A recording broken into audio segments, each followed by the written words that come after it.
What's up, everybody? Welcome to another episode of Drinks and Dogs, episode 32, KD. 32. I How are you practice doing? my Spanish every episode. Every That's episode, perfect. I get to practice. 32. Well, what in Florida, there's a lot of Cubans, right? See, See, Good. Just the random conversations that happen here. All right, so brother. So how have you been, man? How have you been since the last time I talked to you? good, good. Busy, busy, busy. Some fun stuff. Digging a lot deeper into working with dog trainers and some projects that I have going on. Anybody who follows me on Facebook should be able to see a little bit more focus, a little bit more direction. And it's only because, I it's our job to Yep. observe the market, to listen to the market, to listen to, anybody who has social media and uses it for any purpose knows, like, you have to look at how people respond to the content you put out. And a lot of I'm seeing a lot of dog trainers posting, and I'm seeing a lot of dog trainers engaging with my posts.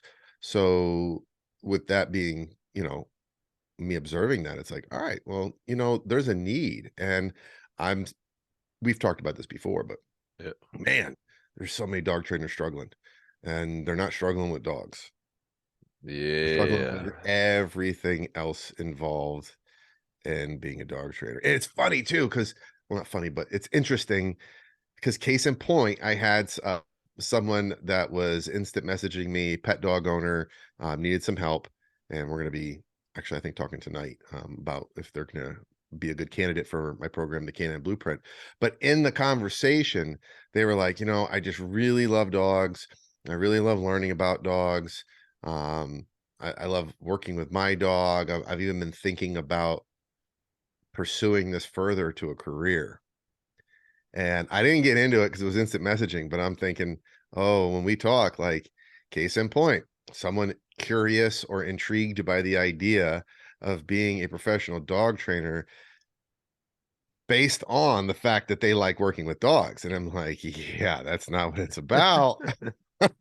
And some people may be like, what do you mean it's not what it's about? Well, if they listen to Drinks and Dogs, if they follow you and I, they know being a dog trainer is so much more than working with dogs. But anyway, that's another topic. That's what I've been doing. That's what I've been busy with. What about you? Shoot, man. We've been pretty busy. Typically like January, part of February, a little bit of our slow season. So I kind of focus more on the marketing aspect of things, talking about, dog training, not just being dog training, that at this point in my career, like the dog training aspect of things is so simple that it's like a very small portion of my day-to-day life. So right now, it's right now we're in the midst or in the beginning of the Road to Street League tours that we're doing, the workshops that we're doing that we, Yeah, you yes. just had one in Florida this weekend or Ye- something. Yeah, so we just wrapped up Chris Corley, Courtney Wolf, and Rich Aquina just wrapped up in Florida. They did a 2-day workshop for Canine Street League, and then we did a law enforcement workshop for Ray Allen. And they went out there and they killed it. I wrote a basically like a full syllabus, like a breakdown of how things should go there. Not enough coffee yet. Been up very early. Um, but they didn't like they killed it. They ran it, from A to Z perfectly. We got a lot of good responses from it, so everyone was pretty pumped about it. I was very happy. As you know, Katie, I'm kind of a control freak. Well, kind of air quotes. Uh, uh, so like just I didn't want to bug them as much as I wanted to. I was like, you know what, these guys are professionals. They're grown men. They can handle it. They know what to do. I wrote something out very simple, and they murdered it. So I was pretty happy. That's the first one. The law enforcement one was big. The Canada Street League workshops were pretty large as well. So I'm pretty pumped with it. Very happy. We're on to the next one, which is going to be in Texas with Dennis Straube and one of my guys, Corey Stiles. And they're going to be doing the 2-day workshop for Canada Street League. And that one's looking pretty big. And then next day or the day after for the law enforcement aspect for Ray Allen. So lots of things happening, and then onto that we go into Memphis, and then we have a few other things in the works. So just so people understand, and I guess partially so I can understand a little bit better. When you say Canine Street League workshop, Yep. what's that mean? So it's Intro to Canine Street League. If anyone's been following us for a little while, we usually do these on Street Week, which is the 2 days before the trial, where we do the seminars. And what it does, what we do in these Canine Street League workshops is we break down everything from the rules, the point system, the code of conduct, to like the obedience exercises, the protection exercises, all the stuff that you need to know in order to be even going into the equipment that you need. So in these workshops, what we do is we break down the full rule book, go do everything, do a Q&A after every single section, so everyone can understand it. And then we do walkthroughs without a dog through the obedience aspect of things. And then we bring a dog out, see if they, if they have the neutrality to actually be around decoys. And if they don't, we work around cones.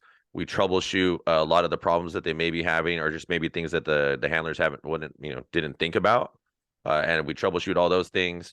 And then we just start putting things together, help them out, help them understand the exercise, work the dogs through the protection scenarios, each individual one, help them with the problems that they may be having, help them basically giving them much advantage as possible and to the understanding of these exercises so they get the highest point totals for them, and then whatever's what's best for the dog. So that's each one is very it's a very structured one, a very structured workshop. But what we do is we tailor it each exercise to the dog that we're working with. So we kind of scale down or scale up depending on the dog, and then work each exercise and scenario. So So people it's should absolutely attend those. yes. I can't I can't stress enough that if you're interested in KNS Street League and if you have a workshop that's driving distance, or even if you can get there by plane and you're interested in it, these seminars are and these workshops are vastly different than any other workshop you've been through before. We're not going through some PowerPoint. We're not going through just like, a very rigid, here, this is how it is, boom, boom, boom. Okay, your dog can't do it, get out of here type of a thing. We work with the individual. We spend a full day. I mean, my guys are roughly doing, from talking to Courtney and Corley and Rich, they're doing 9-hour days at these workshops working with these people. And it's something that like I put out there for everybody. Like, if you work with me in a workshop, that like, okay, I'm going to break this down, and then we're going to break it down until you understand it, until your dog gets the most understanding of it and the most retainable information. And you leave with something to work on. You leave with some understanding of what's going on and what are the things you need to work on per your dog. And it's not no like cookie cutter workshop. We keep, although we have it very structured, we keep it very tailored. The whole topic of workshops and seminars, oh boy. Like they're so different. So different. Yes, And you know, I'm admittedly I'm not a seminar junkie. Never same. was. Have I been to some? Yes, I absolutely have. Absolutely. But we know that there are not even, I'm not even really talking about dog owners right now as much as like even dog trainers who are like obsessed with the seminar. I mean, traveling everywhere. And in one way, it's like, that is awesome that they're committed to learning and willing, because it's not easy to travel to seminars, especially when you're doing working spots. So you're bringing your dog everywhere. Like it's very stressful. It's very challenging. It's a lot for people to leave their businesses, leave their families, invest Yep. money and travel and hotels and blah, blah, blah, blah. So it's like, wow, yeah, that's a lot of, that's awesome commitment. But I think people need to be a little careful, because I've seen people, they're at every seminar, and because they're in every photograph. And then it's like, I see their dogs, or I see the post about what didn't happen at trial. Or if they're a business owner, I see what they're struggling with pet dogs. And it's like, there is something to be said too about actually just training some dogs. Uh, Yep. and you can't compensate, like, you can go to a ton of seminars, but at some point, like, there's information overload. And depending on who you're studying from, you have to sort out conflicting information. You have to identify stuff you want to adopt, stuff you want to practice. But that means you gotta stay home for a couple months and actually do it. You gotta stay home and actually like practice. So all that money spent is useless if you're not getting ample opportunity running it. I mean, you can have all the information in the world. If you can't apply it, it's a totally different thing. Like the thing I would always used to tell my staff all the time when they started when I started telling them like, hey, like go check out some seminars, is they get all this information, but there's no hands-on. The dog training realistically, if you want to be a successful dog trainer, you pick a theory and a method, and then you drill that for a long period of time. You master that, you understand that, you put your hands on as many dogs as you possibly can. You train those dogs, to the best of your potential, and you build and you start forming your own stuff. I think a lot of times people get stuck in this, like, I got to go to this workshop, I got to go to this seminar, I got to do these things. And in my personal opinion, although I do workshops and everything, but I don't do very many of them, and I gap them out purposely. If there is a such thing is, it's not having getting too much information without as much experience, and that's what happens with a lot of young dog trainers. They get all this information, but there's no experience, and then when they get all this information, they start using all the terms, they start using all these things, but they've only trained like 50 dogs, they've only trained like 20 dogs. Like the thing I was always tell like my guys, I'm like, dude, is like, at certain points in primal canine, I never went to a seminar because I was busy training 40, 50 dogs a month, just by like just solo, like what I was doing. And I gained more experience training those dogs, and learning, just learning from those dogs than I've ever learned from any workshop, from any, seminar, from any book, from anything. Like the same thing like with my mentor.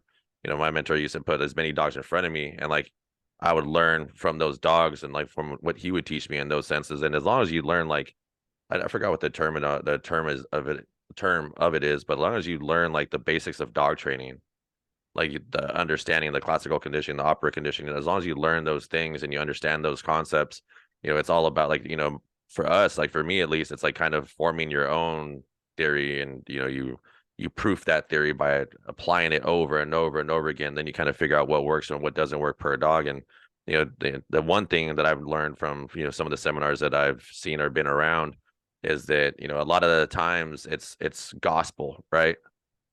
Like it's that's how it is. This is how it is. This is what it Hmm. is. This is what it is. And the reality of it is there is no single one way of training a dog. Nope. There's no one specific way. There's no best way. There's no that's it's every dog is different. This you have to scale it differently. So I see that being a problem, and nothing against people who do a lot of seminars and workshops, as long as you put it out there, like, hey, like this is what works for me for certain dogs, but understanding that's not gospel. I tell it to everybody, it's like, this is I every single time. If you look at all my videos from all the boarding trains I've trained over the years, you can't. There's similarities in how I've trained them, but they're not exactly the same every single time. They shouldn't be because they're different dogs. Exactly. Well, and it's like, and so people have context here so they understand. It takes a certain amount of experience and time to be able to get what you even need from a seminar. Meaning, something I see that the dog trainers I do work with, I speak with them on, or people watching shows like this. If you're a new dog trainer, your first couple of years, even, that's not when you should be doing tons of seminars. Nope. And but we see the converse. They think because they're new, that's what they should be doing. And it's like maybe go to one, or you're working with a mentor. Maybe a lot of people don't even have mentors. All right, so you find a seminar you want to go to. They go and now go back and train a couple hundred dogs using just that information. But if they're constantly at seminars too early in their career, the the problem is they don't know what to keep and what to throw away. Case in point, see pet dog trainers, new pet dog trainers going to working dog seminars. Maybe they have a working dog. Okay, that's one thing. But if your bread and butter in your business is working with pet dogs, can you or I go to a working dog seminar or a seminar put on by a working dog expert and take information and apply it to pet dogs? Yeah, because we got time holding leashes. So we know what to take. We know where to put it. The new dog trainer doesn't have enough experience, and I've seen new pet dog people post it on social media. with some pet dog client, and they're doing things, and I know where they got it from because you've been around long enough. You see certain things, you know exactly where they learned it from, who they Yep. learned it from, right? And they're doing things with pet dogs, and it's like, one, I guarantee you that client doesn't want that or need that. And I guarantee that what you're doing isn't going to help them with what they want and what they need. But innocently enough, they don't know. They're doing like complex obedience luring and things that like are for maybe creating perfect positioning in competition level obedience, like head posture, shoulder posture, ass being 45, all the little things you worry about when you're on a trial field. But they're Yeah. doing it with a pet dog that has leash reactivity, that still has leash reactivity. And it's like, no, like now you and I can go to that same seminar and pick out a little something and go, ooh, I could apply that little thing and I could put that here and that will help me for that pet dog owner, but like having an Anatolian Shepherd doing like healing in between the legs and spin out in boxes and stuff, it's like, I've no. I've got a funny thing about that. So, uh, speaking of like going and to seminars and learning like some high end obedience or whatever from like that, and then applying it to pet clients that don't need it. I've experienced that with a past former employee, and it was like it was pretty it was pretty funny. Like talking to clients after that, they're like, "Well, I don't really need any of that stuff," but they're very like, because this is the same thing. They go when you're new, and like obviously, like you and I, we've been around the block quite a bit in dogs. So like some of there's not really any new. There's no real new techniques in dog training. It's everything that essentially is relabeled with Mhm. something different, or someone's style is different. But essentially, everything in dog training has already been out there. So we've already seen it in Yep. some form of fashion. The only reason why things are different now is because it's social media, right? Now Or things are maybe getting put someone up. someone maybe explains it differently. Someone has their own take on teaching it differently, which is very valid. Yeah. And you see that, and like, but like again, this is like something with new dog trainers. Once they hear this information and they've never heard it before, or they've never experienced it before. Like for me, I tell my guys all the time, like, I'm teaching you the stuff that you need to learn, the stuff that you need to know so you can make money. I'll teach you the rest of the things that you need to know later, once you've been in the game for 5 years, for 6 years, whatever it is. But what stuff you need to know now is the stuff that your clients need now. Like, I don't need you to teach your pet client indirect rewards and proper head positioning and all this stuff when they just need the dog to heel, sit down, recall, not be reactive. Not You be a know, dick.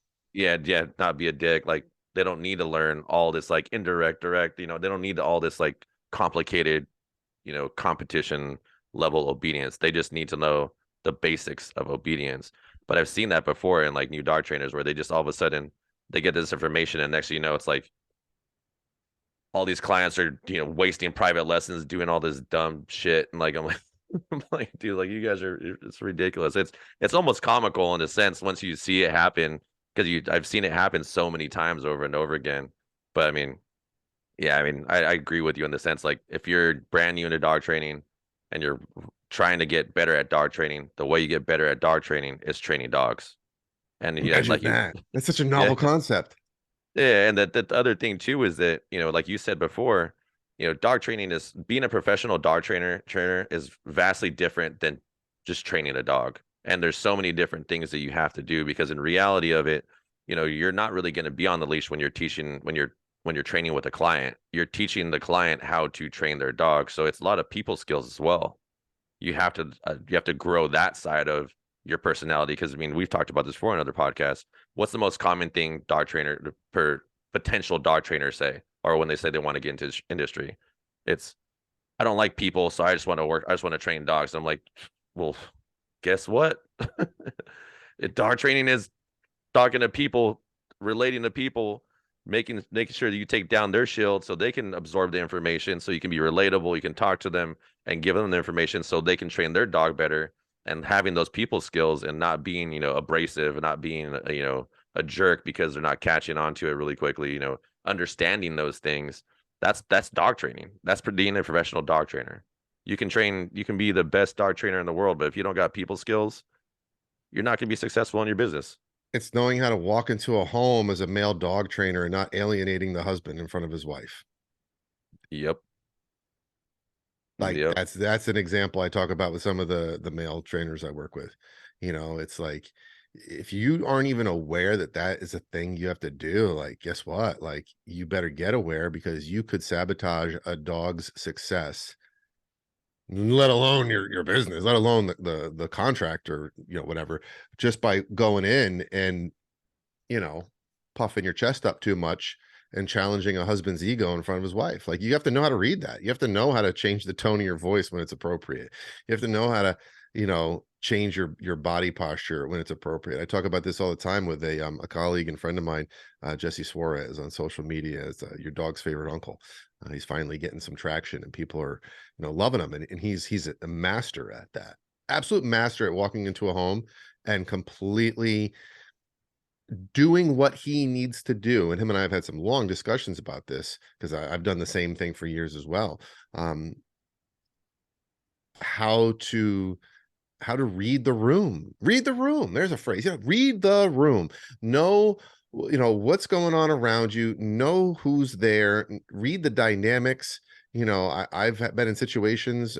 Anybody who's done this for any period of time has been in situations where husband and wife, and you're there, and they get into an argument in front of you, Yep. or one of them is throwing massive shots at the other one and the other one's just eating it, and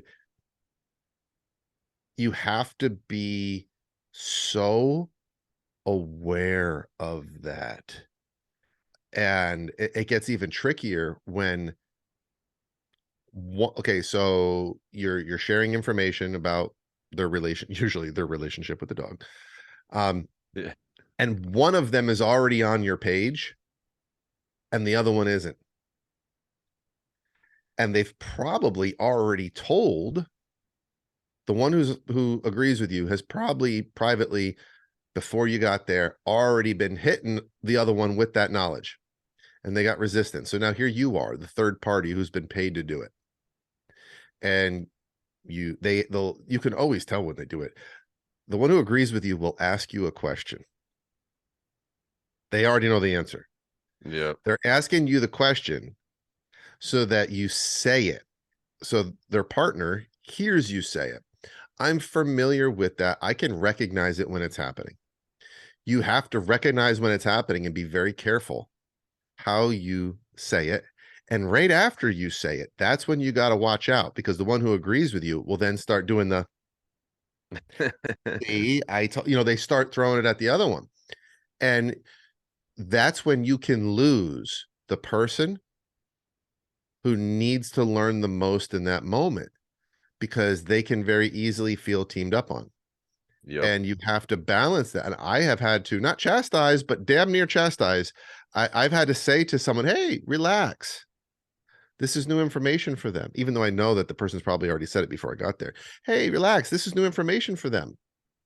And then build up the person who needs to receive it and be like, hey, listen, I get it. This stuff's challenging emotionally. I get it. You've probably heard it. Like you now have to build that one up because their partner's trying to be like, see, I told you so. See, I told you so. And if you even come off like you're co-signing that type Yep. of condescension, you've lost the person you needed to win.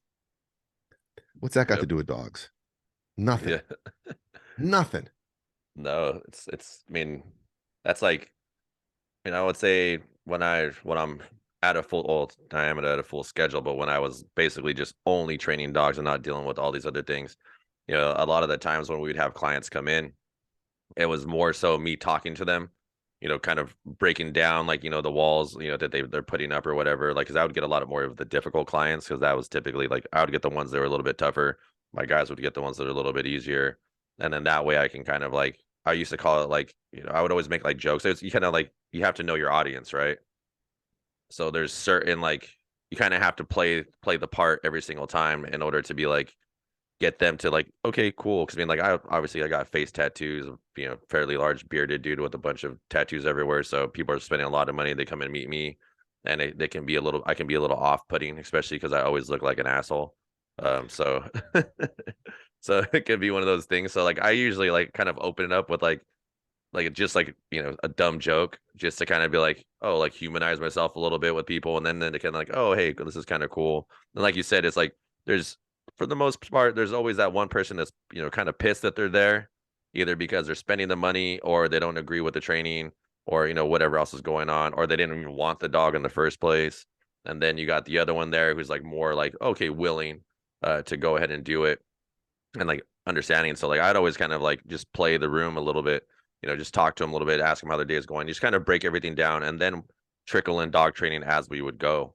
And then at by the end of the session, everyone's happy, the dog's understanding certain things, and we made it focused on one or two behaviors, but we still got those one or two behaviors really good, and we got the handlers, the owners, willing to practice and take the homework home and actually do those things. And I learned over the years of working on that and working on the person more than working on the dog, and only focusing on maybe one or two behaviors with that dog, but still breaking down the walls and making sure that they're basically, they were taking in that information and like, okay, cool. Now they're going to go home and they're going to work a heel and a sit, versus like, all right, cool. We're just going to train the dog, do heel sit downs, recalls all in one session just to try to do all these things to get all these things done.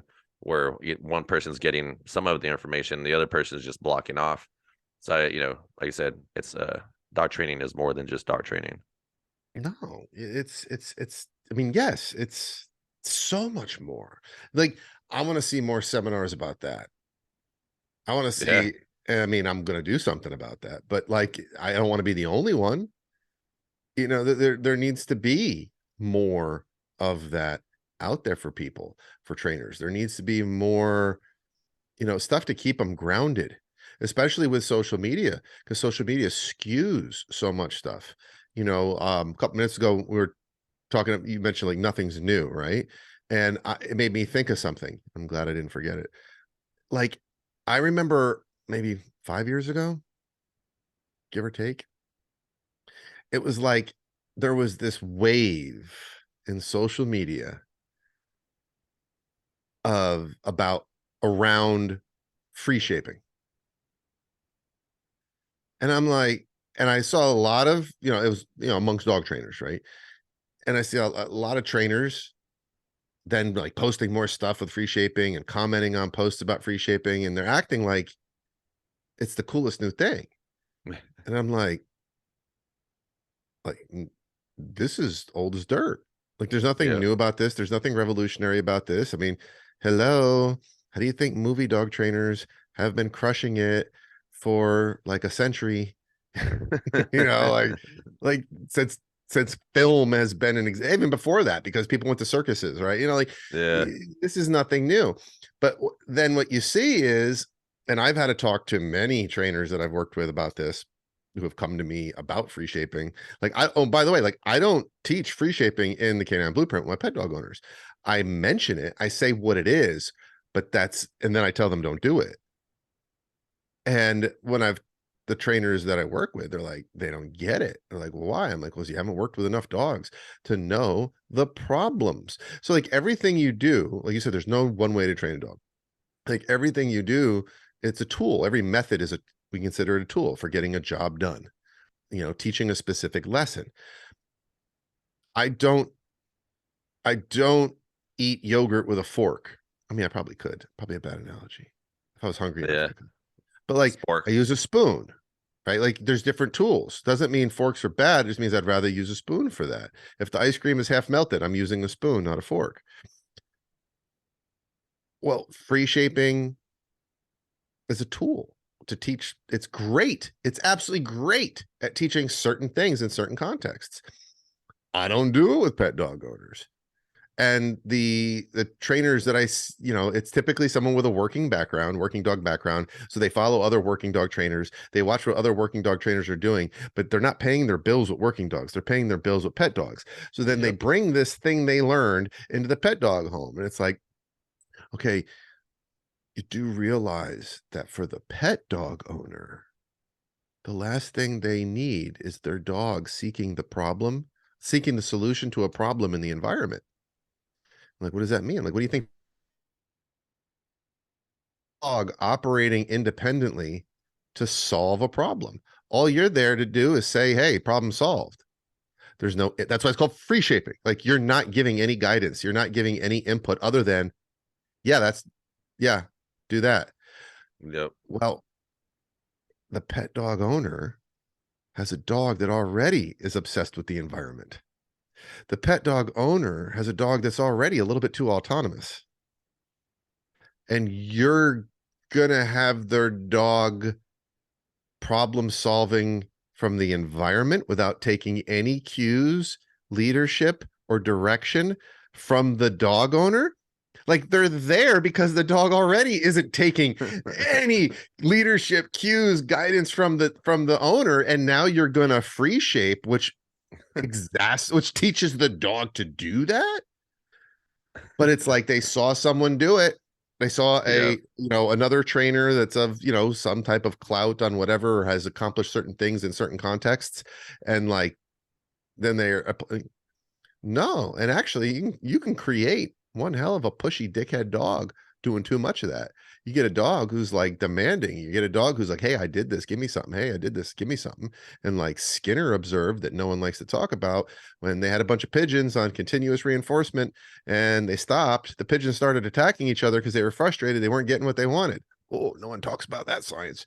Yeah. Like, but if you're new and you see this, like, oh, this is cool, free shaping. Oh, it sounds cool. It looks cool. And then you go do it with a 4-year-old Fila Brasileiro that's gone through 3 plate glass windows and ignores the owner.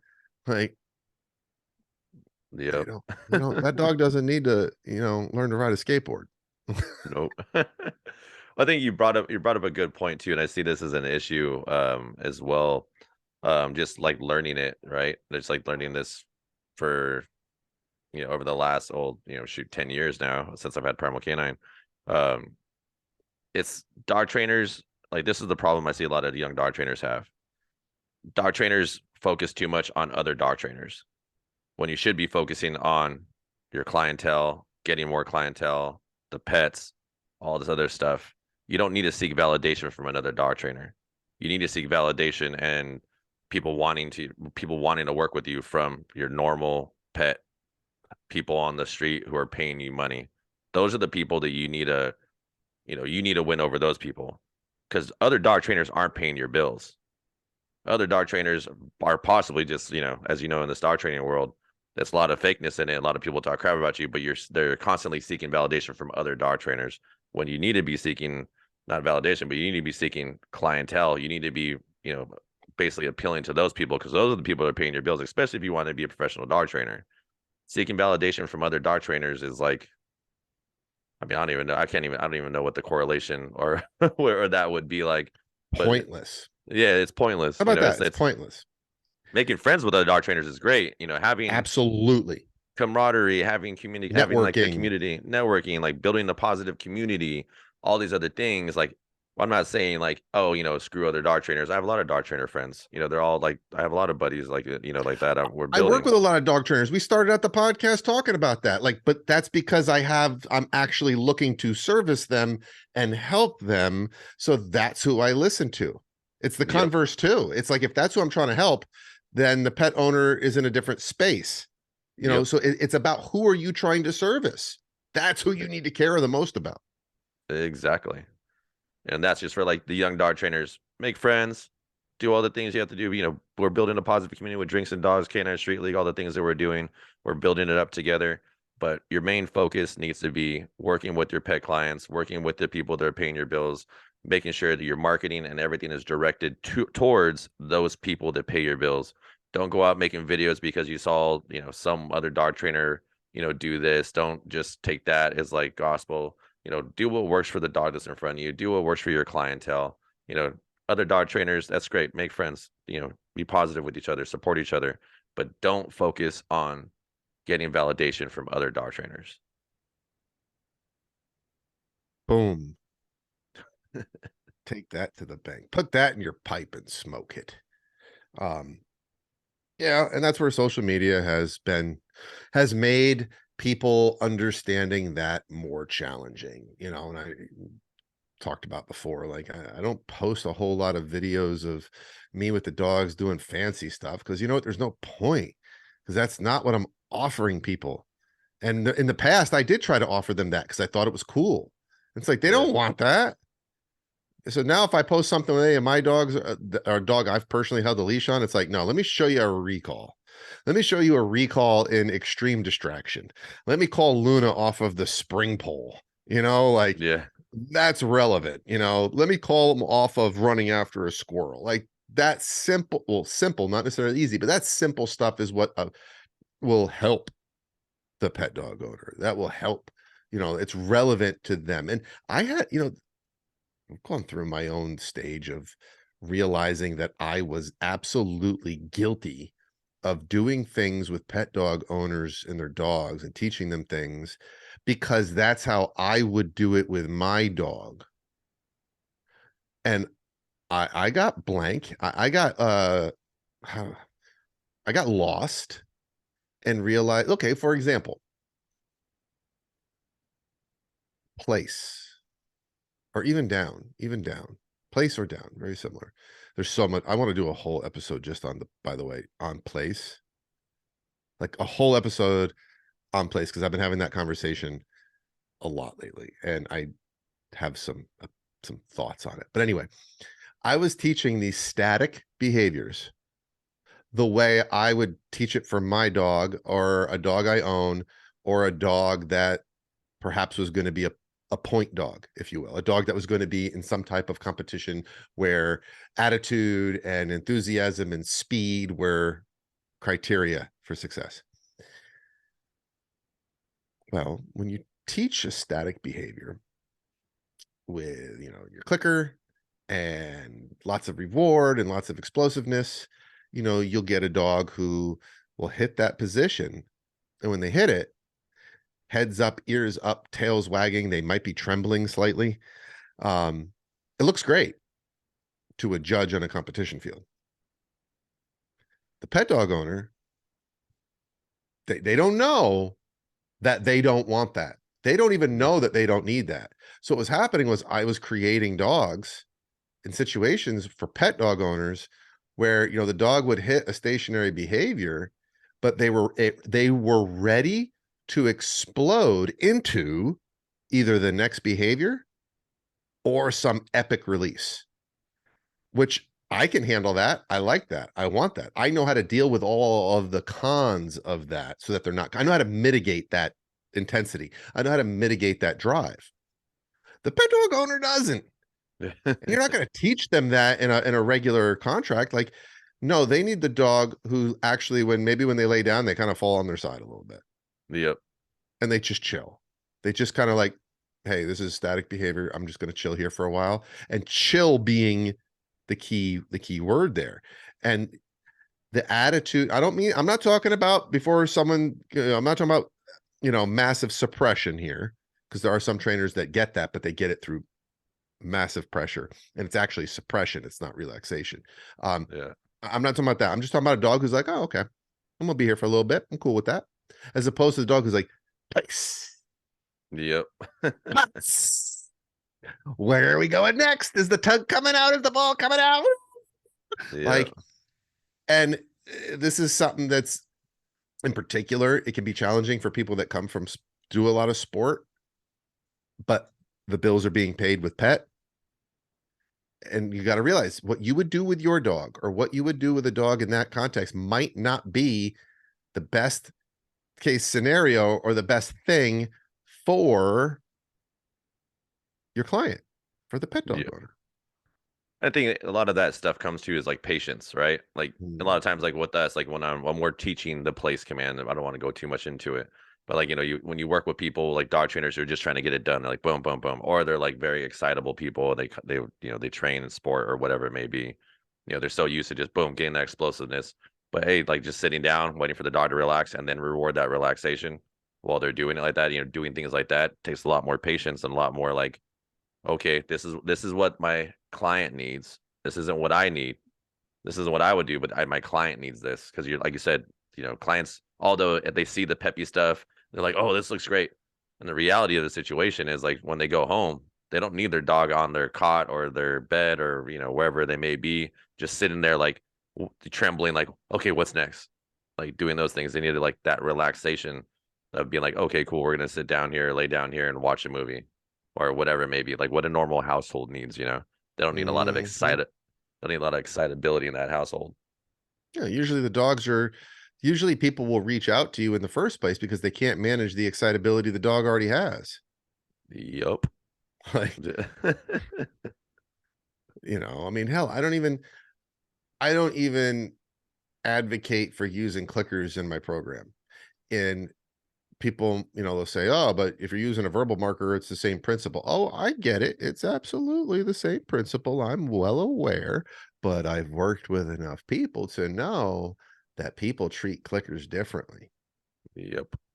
And they tend to get really, and it's kind of neat in a way, like when people get really excited because for the first time in their life with a dog, they're communicating super clear, and that does feel awesome. Like I am not taking away from it. It feels great when you start truly, when you watch a dog doing something and it's doing it because you taught them, and you see the dog having fun, and you see the dog in a great mood. That feels good. It feels good to me after doing it for years. Like, of course it's going to feel good to the pet dog owner.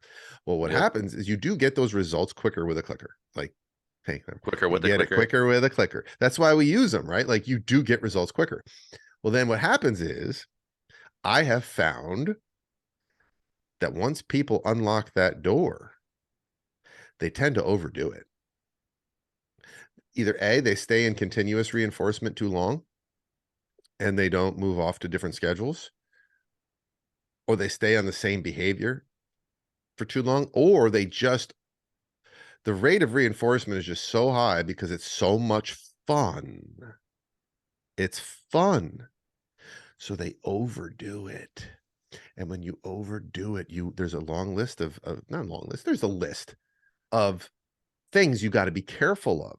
There are some undesirable consequences of that. Whereas when people are using verbal markers, I find they don't get it's not as fun to them, even though they're still teaching a dog something, even though all those things take place. And someone might be saying, listening to this saying, I don't get the difference. Like, I don't care if you get it or not. I'm telling you what I personally have seen, and not over a sample size of 3. Like, I've seen it, I've witnessed it. But it takes some time in the trenches. It takes being honest with yourself and constantly looking at the results saying, how could I do better? Or what, why is there a problem here? And going, maybe the problem is me. Maybe I should have taught it differently. Maybe I'm not observing what is happening with my clients. So I observe so I can share this with, the story right now. I'm like, this is what I've watched and I've seen it. I've seen it happen. And so what did I do? I adjusted a little bit. You're not gonna like you don't get that till you spend time working with some dogs, and you can't get that at 7 seminars in like 2 seminars a month isn't gonna get that for you. It's probably gonna screw you up. Yep. Exactly. Speaking of screwing up, Ooh. I'm gonna go with this one. No, I actually don't for a second. Like, you caught my attention, like, I'm intrigued. Speaking of screwing up, let's talk a little bit about well, we have some time here. Dog food, Katie. Oh, from last episode. Yeah, that's Yeah. people are screwing up. Like, I will say this before we even get started here. I'm not a nutritionist.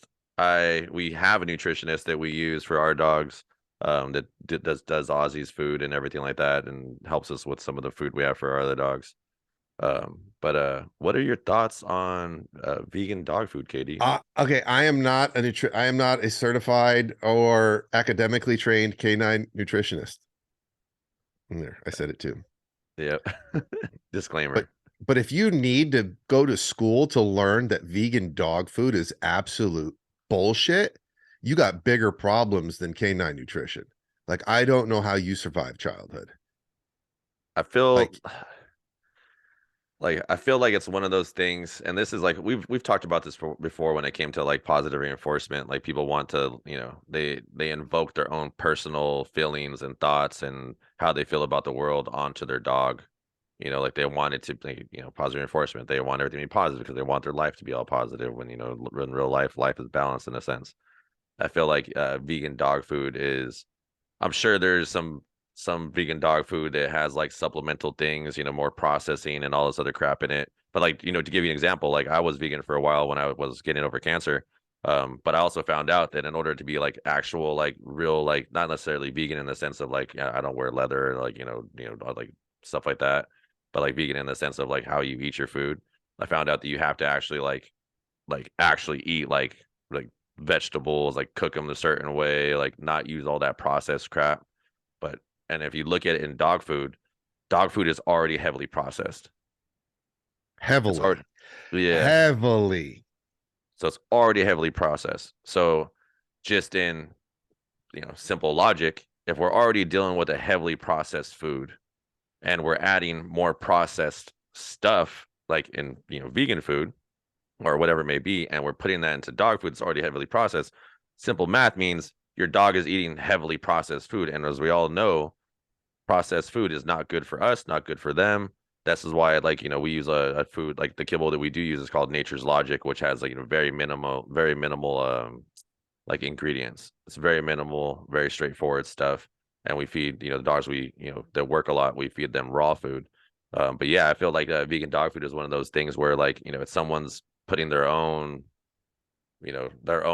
morals and their own, whatever ethics or their own thought process onto it. But in reality, dogs, the reason why dogs have a shorter intestinal tract, why they have such a certain higher pH level in their stomach is to break down meats, raw meat, to break down, bones, to break down all these other things that they're eating.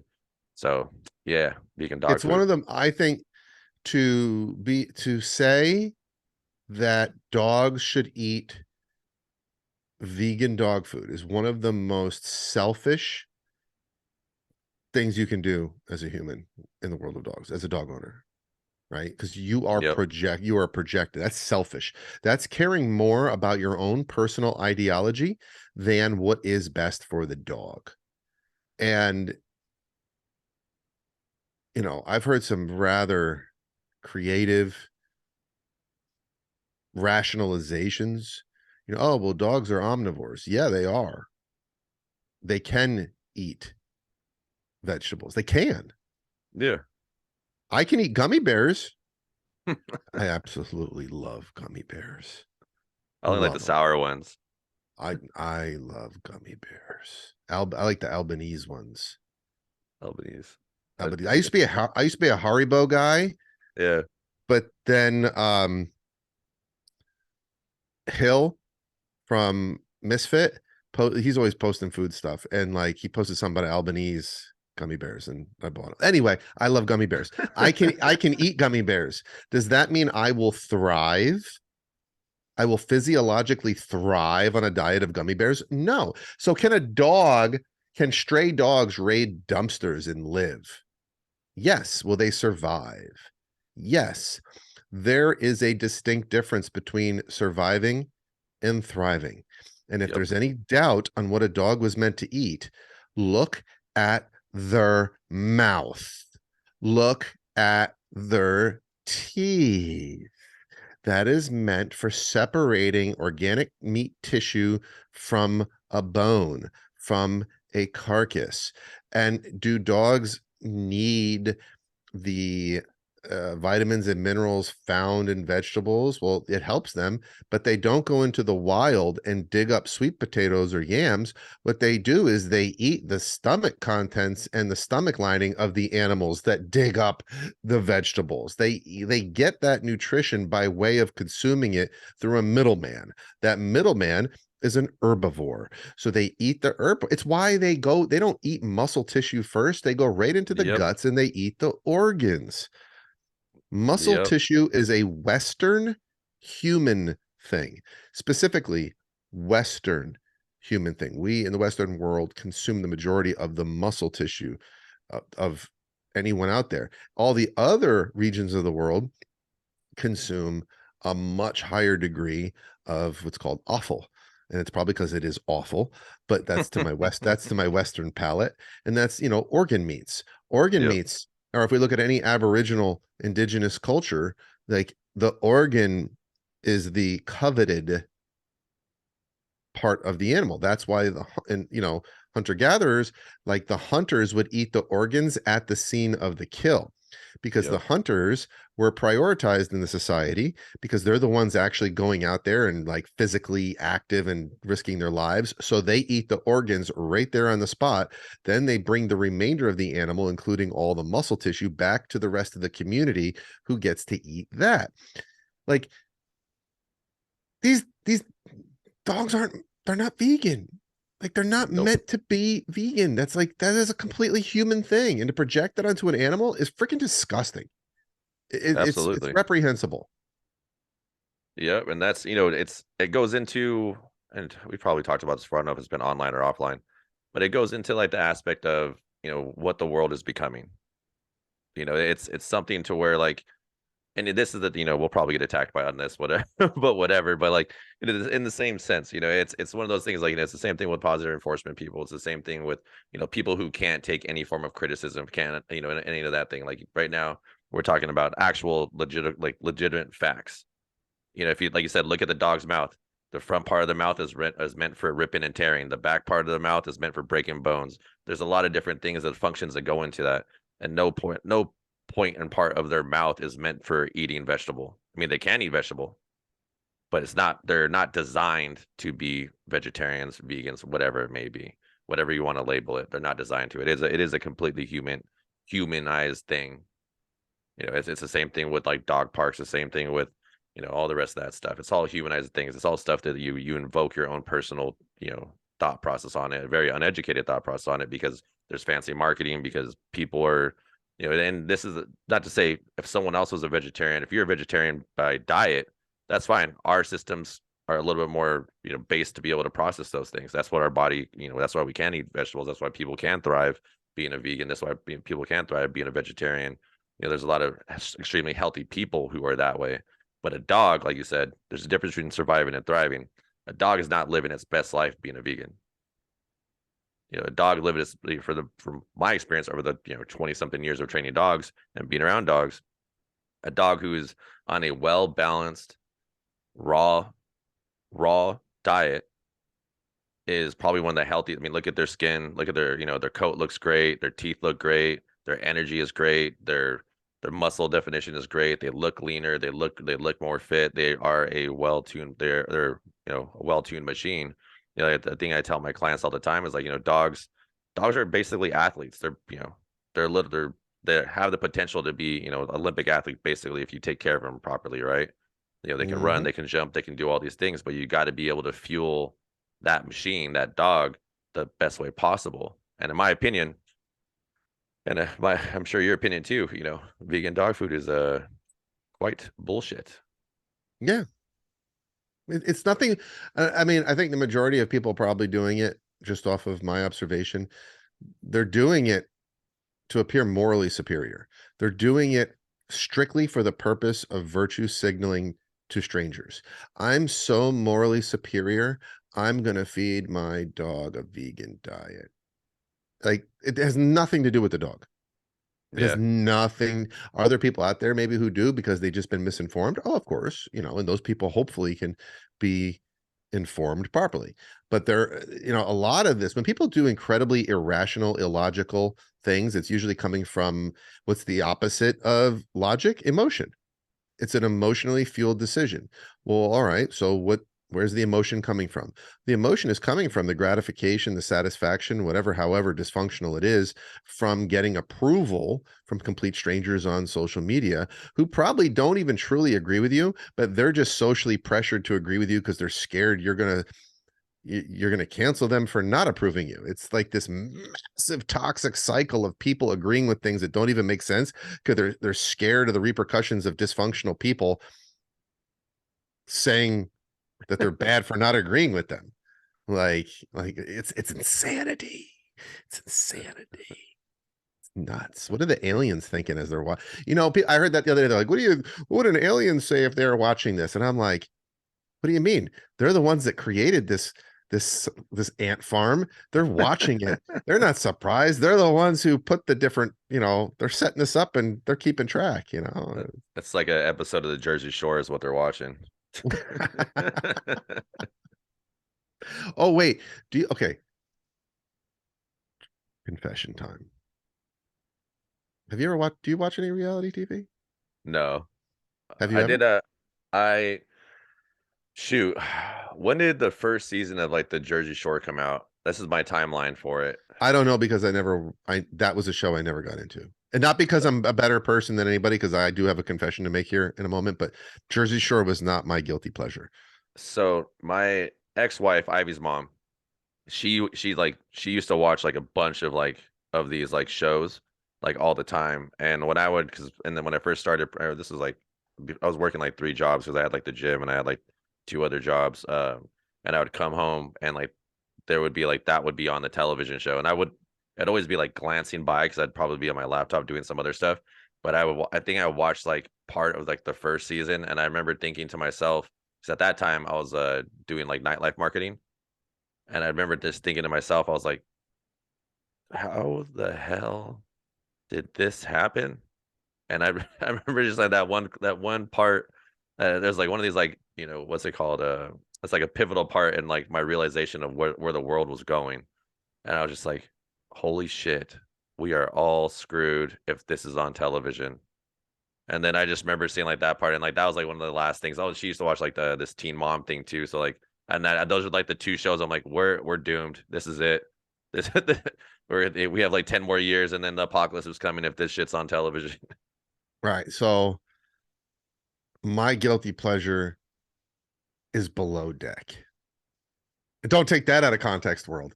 No, there's a show called there's a that could it. Oh boy, there's a snippet. That one. Tell the media team be careful. I'll- um, no, there's a show called Below Deck, and of course, there's like several spin-offs of it. It's a show about yachting, Oh, I think and I've seen it. it follows the crew and captain of a motor yacht. Now they have below deck sailing, whether it's on a sailing yacht, and there's a bunch of they have one for the Mediterranean. There's a whole bunch. I think it was one of the Bravo shows. Bravo has a lot of reality shows now, and I admit I if I just need a nothing distraction, which I don't need very often, and I probably should never have, but sometimes I will watch that. And I just don't find it as ridiculous as some of the others.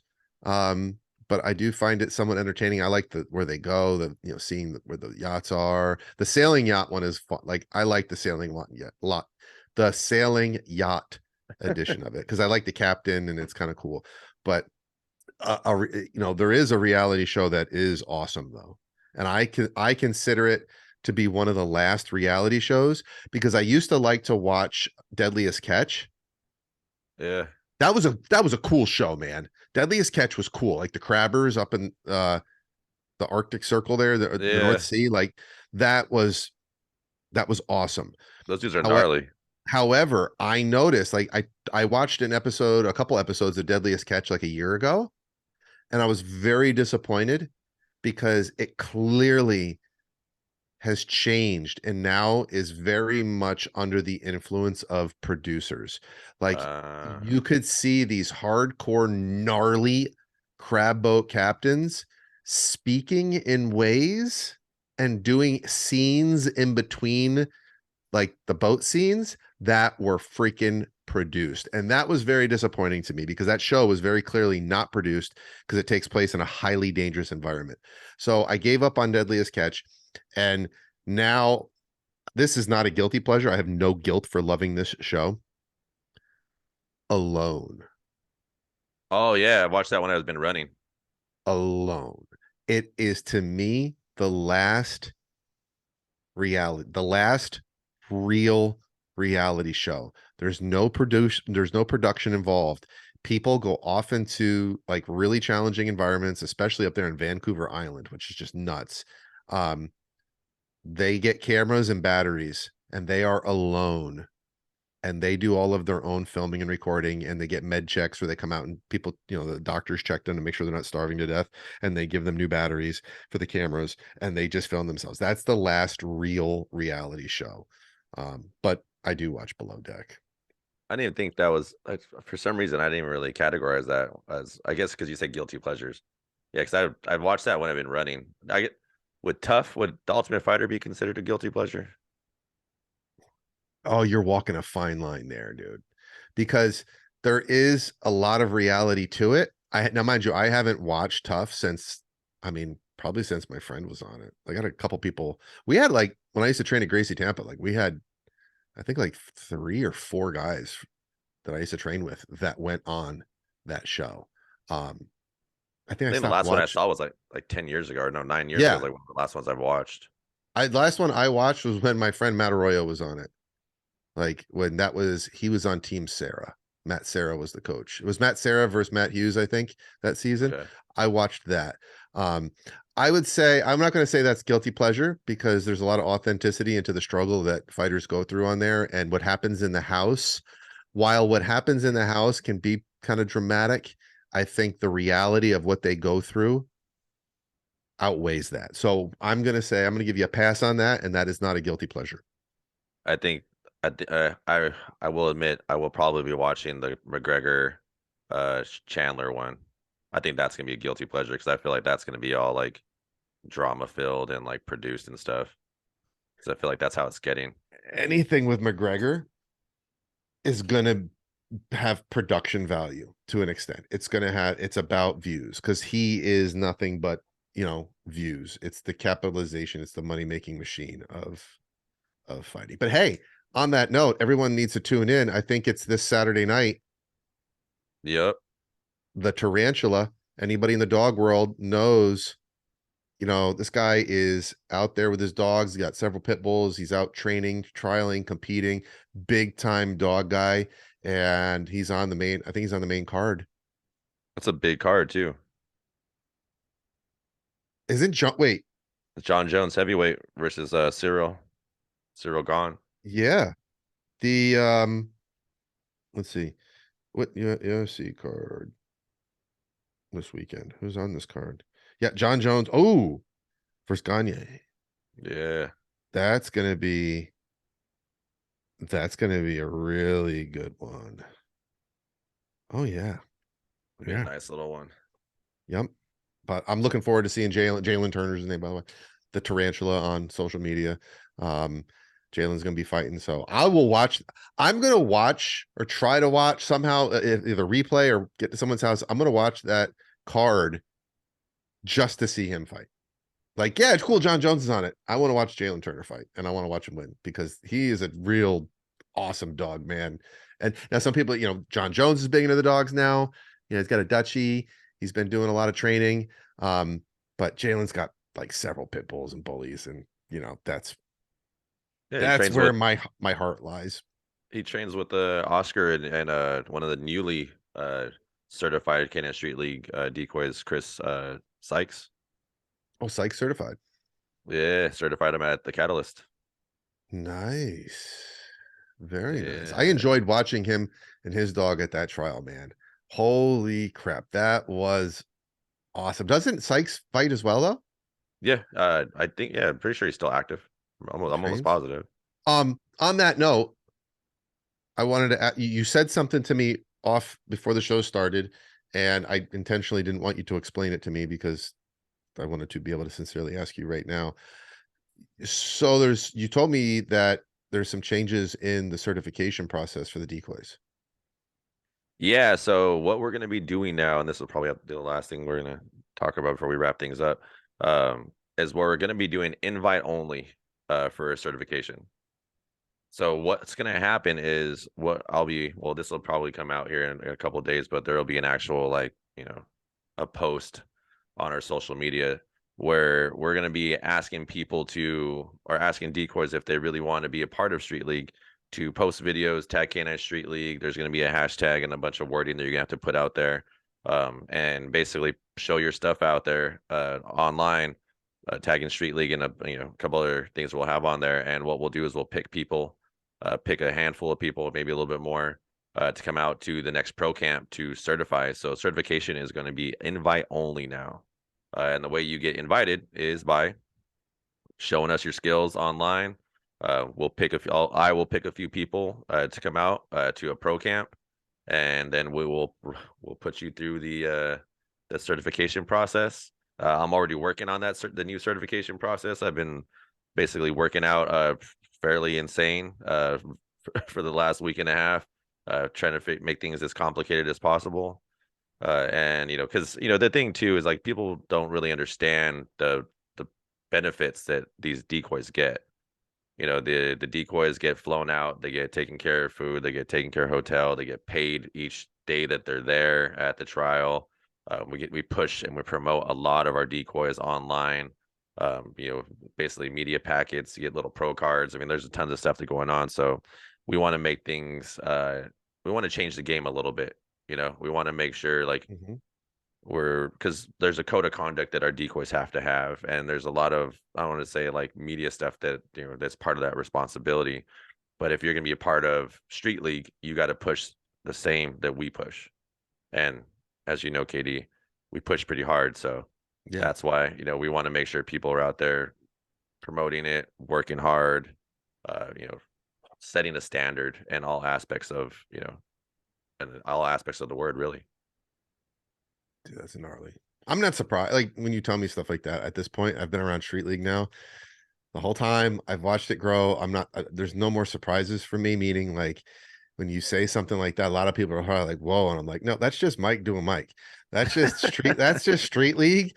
That's another Street League esque way of saying, yeah, this is different. This is going to be different. Yep. Nope. Invite only, and you're gonna vomit and at that certification, and you're going to be tested, because at a trial you're going to be treated differently than ever before, because at an event it's going to be an event. And I keep saying that to people when I talk to them casually about Street League. I'm like, it's not a trial, it's an event. And they're like, huh? And I'm like, show up and you'll see why. Exactly. And we will be releasing the dates here pretty soon on the next one. Cool deal. But awesome. Cool. Let me get to these sponsors here. So, well, our only sponsor really. It's Ray Allen. Shout out to Ray Allen. rayallen.com/K9SL. Make sure you check that out. That's especially if we're talking about Street League. That's where you can get all the Street League gear that you can possibly need to hit the trial field to train with. Make sure you guys are using the Primal 10 discount code. That's all caps to get a discount on all your purchases. So shout out to Ray Allen. And yeah, KD, good talking Boom. to you, brother. This is a fun one, as always. As always. That's Always how a we good do it. time. Yep. So make sure you guys like, subscribe, comment, share on YouTube. Also check us out on Spotify, Apple Podcasts, all your major podcast platforms. We're on there. Share it with your friends. KD, anything to leave with? Not today. Not today. Awesome. They're good.